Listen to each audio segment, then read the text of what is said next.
We've learned the man accused of kidnapping and killing a woman in Atlanta was out on probation for child molestation when the crime happened. Arrest warrants have been issued for DeMarcus Brinkley in connection with Maryam Abdulrahman murder. He is not on the run tonight, but in the hospital after crashing his car during a police chase. And this means he still hasn't been booked into jail tonight. Our Joe Henke is taking a closer look at Brinkley's criminal past and the new charges he's facing.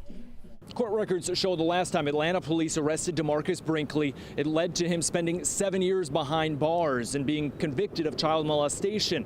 Last week, when he was taken into custody again by officers, he was still on probation from that conviction. Near the Krog Street tunnel over the weekend, someone painted a mural in memory of Maryam Abdulrahman. Surrounding her image are bouquets of flowers and messages, some reading, "A super friend, a super person, a supernova. You have always been an angel, and every moment spent with you was a blessing." Abdulrahman is seen here on surveillance video around 4:40 Friday morning, leaving Reverie, where she worked as a bartender. I watched it all through my window in my front yard. He had a gun to her, and he forced her into a car. He had on a security shirt. Today, Atlanta police released a 911 call from last Friday where the caller says they heard a commotion, looked outside their house, and witnessed their girlfriend being kidnapped on Burroughs Street. Her body was found hours later off Lakewood Avenue. He is now in the ambulance. Atlanta police identified 27-year-old DeMarcus Brinkley as a person of interest. Police detained Brinkley after a chase in Griffin ended in a crash that hospitalized himself and another person. Police secured arrest warrants Sunday to charge Brinkley with murder, aggravated assault, kidnapping, false imprisonment, and felony weapons charges. Police have not said if Brinkley knew Abdulrahman.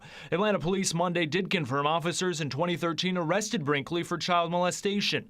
Court records show the victim was 6 years old and he was convicted, sentenced to 7 years in prison and 8 years on probation. State prison records show he finished serving his time in custody and was released last November. When sentenced, Brinkley told the judge he was on 3 medications and his defense attorney stated Brinkley had 2 mental health conditions. The judge recommended he serve his time in a state mental health facility. And since last week, Brinkley has been in police custody, but also in the hospital. Atlanta police tell us once he is released from the hospital, they plan to book him into the Fulton County Jail, and we would expect his first court appearance to be scheduled for some time shortly after him being booked into the jail.